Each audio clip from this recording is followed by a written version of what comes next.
Ladies and gentlemen, Your Excellencies, Mrs. Robinson and Inez, I'm delighted as Chair of the Consortium to welcome you here again today in our 7th annual event of the Joint Consortium. This year we focused our work on humanitarian situations, in situations of conflict and post-conflict and fragile states, and that's very much our theme for today as well. Countries that we're talking about include Sudan, the Democratic Republic of Congo, Sierra Leone, Afghanistan, Somalia and Kenya more recently, to name but a few. Some of the most challenging environments in the world, I think you would agree.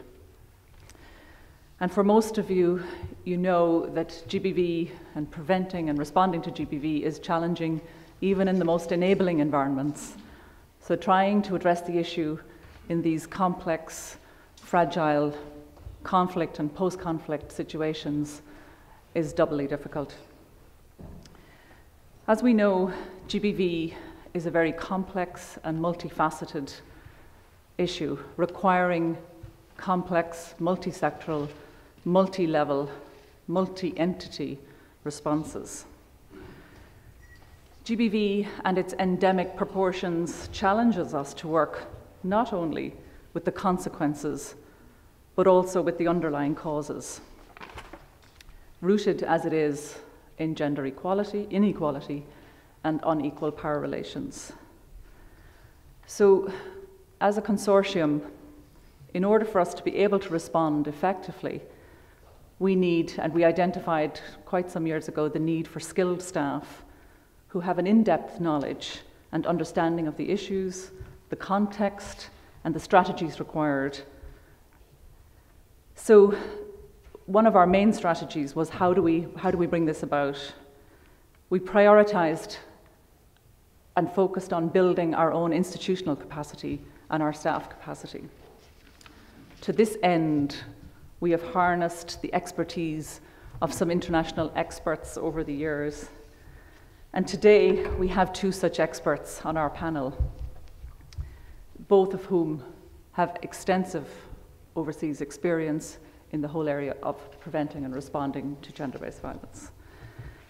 You will first hear from Aisling Swain, who many of you will know, who's worked with the consortium. Jeanne's coming first. Oh, sorry. Okay, change of plan. Well, you're going to hear from Aisling second, whom we commissioned to conduct a piece of research on responding to gender-based violence in post-conflict situations. And the case study we chose was Sierra Leone. One of the speakers who was supposed to be here today was Amy Kandai, who is a Sierra Leonean woman working with the International Rescue Committee. And unfortunately, she was unable to travel, but she has inputted quite significantly, I understand, to the presentation that Aisling is going to give. So she will be able to give us that in-depth understanding of the Sierra Leonean context and the issues in which they're grappling with. Jeanne Ward is our first speaker, and Jeanne was here earlier in the year when she provided us with a one-day training on addressing gender-based violence in humanitarian contexts. So we're very, very delighted to have her here again today to follow up on that discussion, and we're having a session this afternoon with another group of practitioners and staff, and some of you as well, and anyone that wishes is welcome to come along to it to deepen our understanding of addressing gender-based violence in humanitarian situations, as is Aisling going to be there as well. It is by happy coincidence, really, that today at this event we're also seeing the government launch the National Action Plan on UN Security Council 1325. When we chose post-conflict and fragile states as our theme for today, we didn't actually know that the NAP was going to be launched alongside our event, but we are delighted that the two are going to happen hand in hand because, of course, they are directly linked.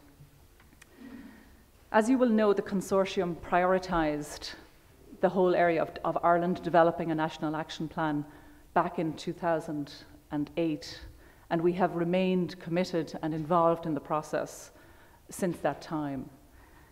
So we are delighted that the research that we conducted back in 2008 regarding what a good national action plan should look like, the conference that we held at the end of 2008 on UN Security Council Resolution 1325 and what national action plans need to contain, and the subsequent work of some of our members on the consultative group and our facilitating of participatory workshops to enable a greater number of women who've experienced violence and conflict to input into the final product. So I'm delighted that we're all here today, and I'm now going to hand over to Jeanne for the first presentation. So thank you very much.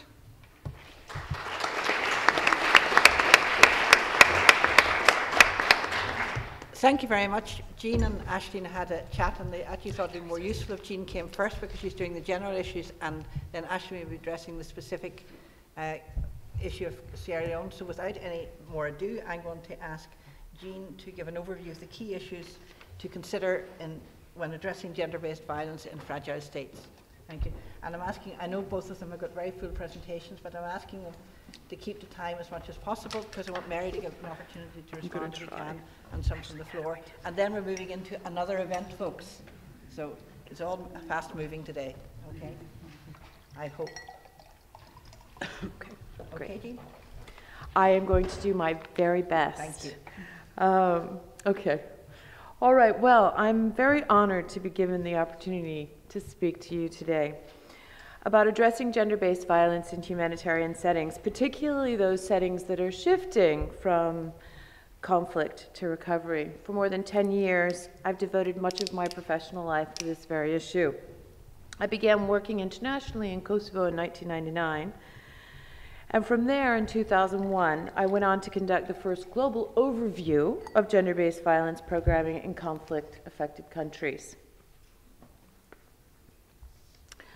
What I found during the 2001 global assessment was that foremost among the limitations of establishing broad-based GBV programming was the failure at both the international and national levels to prioritize violence against women and girls as a major health and human rights concern.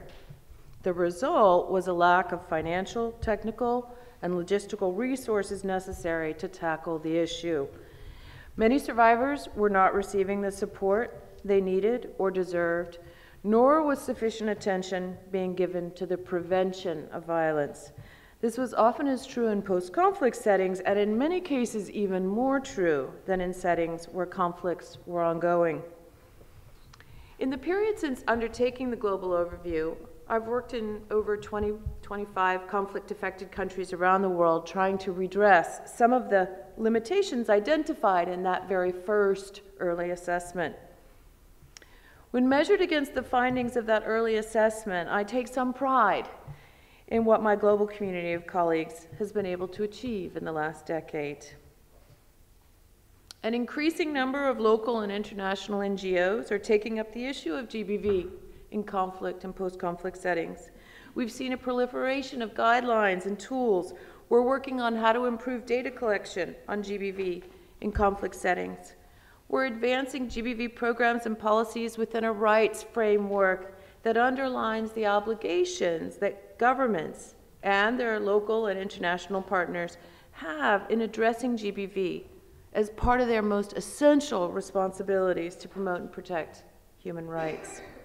We've seen a few exemplary government and donor institutions develop explicit action plans to confront the global pandemic of gender-based violence, some of which even recognize the special needs of countries recovering from conflict.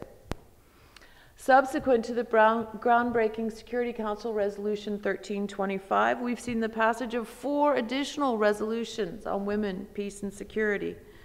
In 2007, the UN launched the UN Action Against Sexual Violence in Conflict, and in 2008, the very first global coordination body addressing GBV, the GBV Area of Responsibility, or AOR, was established under the Global Protection Cluster. And of course, we have the Irish Joint Consortium on Gender-Based Violence that should be duly recognized as a model initiative. But Whatever small amount of pride I have in our achievements of the last 10 or so years, my feelings of satisfaction are far outweighed by other feelings of shame, even disgust at what we've failed to achieve. I'm ashamed because the truth is, despite the widespread nature of gender-based violence, despite the well-documented fact that GBV has serious consequences for the physical, sexual, and mental health of survivors, their families, their communities, in too many conflict-affected settings across the world, programming efforts to prevent and respond to GBV are grossly inadequate when compared to the scope of the problem. And let me emphasize that it's not just sexual violence in conflict that's a concern. It's domestic violence, which in some settings appears to increase in conflict and post-conflict. It's sexual exploitation, it's trafficking, it's harmful traditional practices, including, for example, child marriage, FGM, etc. I'm ashamed that we've not only failed in our ability to protect women and girls by too often turning a blind eye, we've also failed to provide the resources necessary for survivors to heal from the wounds of conflict, so that they can recover at the same time that the communities in which they live are recovering. I'm ashamed that when I went to post-conflict Angola, girls told me, when the sun goes down, we don't go out. I'm ashamed that when I went into post-conflict Southern Sudan, women told me, men are really sitting on our heads and pressing us down. I'm ashamed that so many survivors around the world share the sentiments of one Rwandan survivor who was gang raped and beaten unconscious during the genocide and then woke up only to witness the killing of people all around her. 10 years later, she said, I regret that I didn't die that day. Those men and women who died are now at peace, whereas I'm still here to suffer even more. I'm handicapped in the true sense of the word. I don't know how to explain it. I regret that I'm alive because I've lost my lust for life. We survivors are brokenhearted. We live in a situation which overwhelms us. Our wounds become deeper every day. We are constantly in mourning. The implications of such testimony make it clear that programming to assist survivors is imperative to any lasting efforts at reconstructing the lives and livelihoods of individuals, families, and communities in the wake of armed conflict.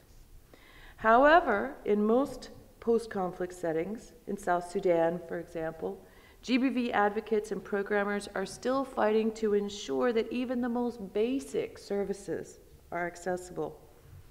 The ultimate goal, putting an end to the epidemic of GBV during war and its aftermath, seems an even more distant aspiration than developing adequate response services.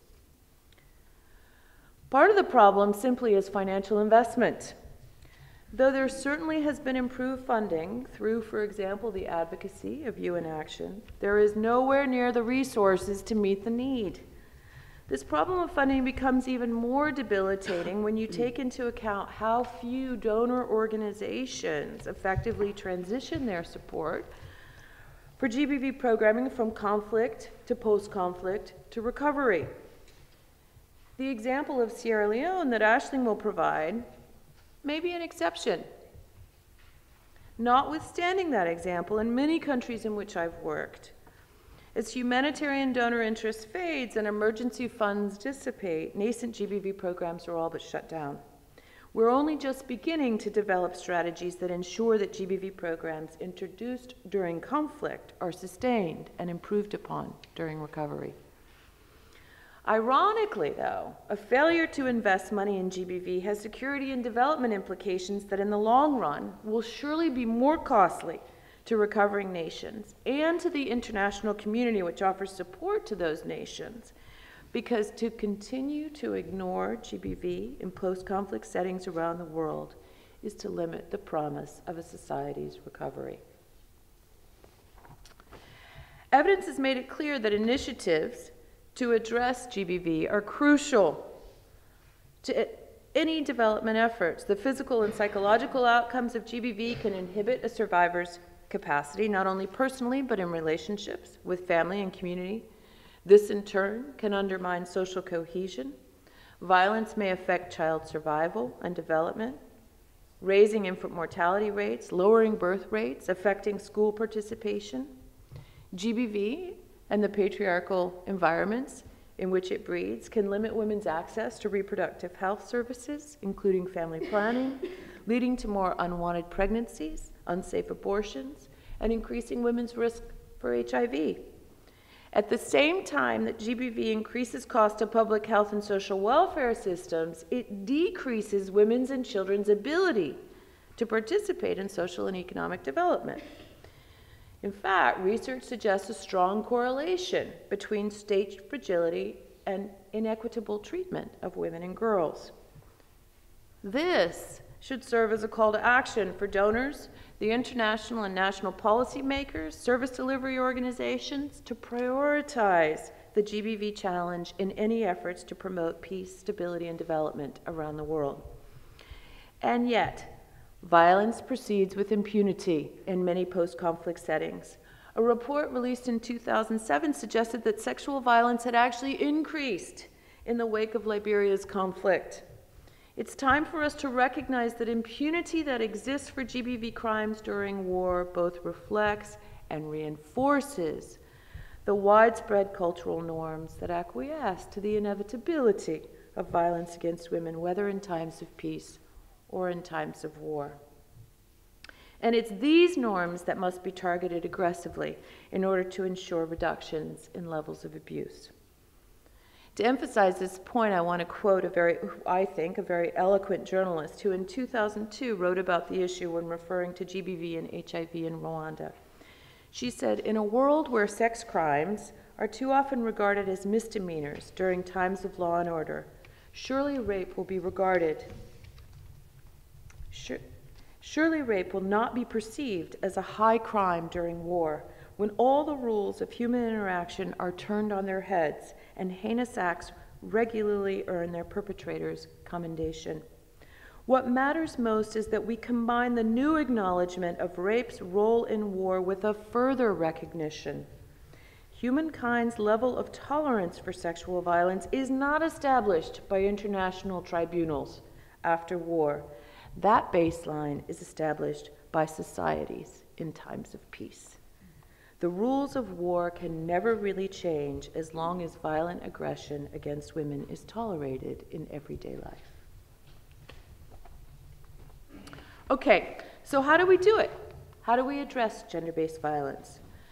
Much of what I've just said might be considered by those of you here today to be sort of typical rhetoric, and rightly so. Too often we hear of the problems, but we don't hear of the solutions. But there are solutions, or at least what are considered to be good practice frameworks for programming on GBV in conflict and post-conflict settings. Two of the most central frameworks are referred to as the multisectoral approach and the multilevel approach. I'll briefly outline them for you now, just to show you that this is not rocket science, what we're talking about, okay? So first, let us look at the multisectoral approach. A basic premise of the multisectoral approach is that GBV cannot satisfactorily be addressed through the provision of services within a single sector.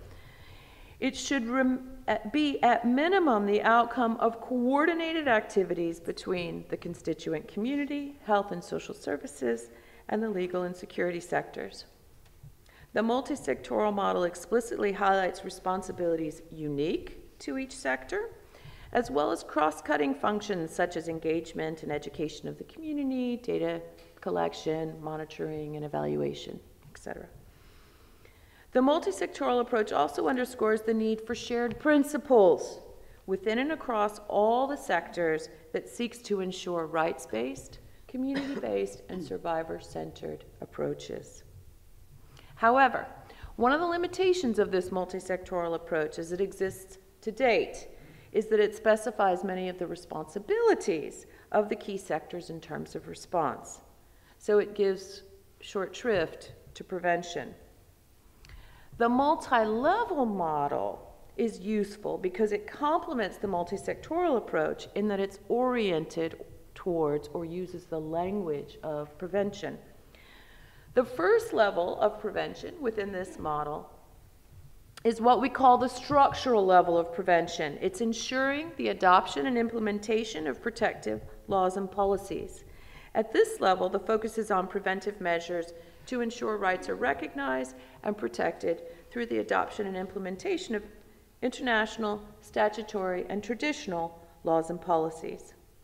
The second level of prevention, or the systemic level of prevention, involves capacity building in health, legal justice, security, education, social welfare systems to prevent, to detect, monitor, and address GBV. The third and lowest level of prevention, the level of operational response, is ensuring that survivors receive immediate and comprehensive care that will reduce the likelihood of the long-term negative effects related to GBV, as well as reducing the likelihood of future incidents of GBV for that particular survivor.